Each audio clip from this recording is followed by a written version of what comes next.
Salam əziz qardaşlar, əziz izləyicilər. Xoş gördük hər birinizi, əziz qardaşlar. Buyurun baxın, bax belə 25 baş birinci qarna təmiz tatallar cinsi balalı şişəklər satılır.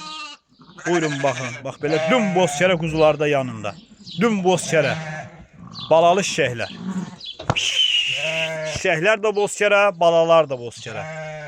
Sortu da göz qabağında. Da bilən bilir nədir bunlar, bax. Hamısı birinci qarnadır əziz qardaşlar. Hamısı birinci qarna balalı şişəklər. 25 baş heyvan. Kim istəsə əlaqə saxlasın qardaş. Qapısına damazlıq. Balalı, cavan heyvan almaq istəyən varsa əlaqə saxlasın. Bax, düm bozkərə balalarla. Hamısı belə balalı şişəklər.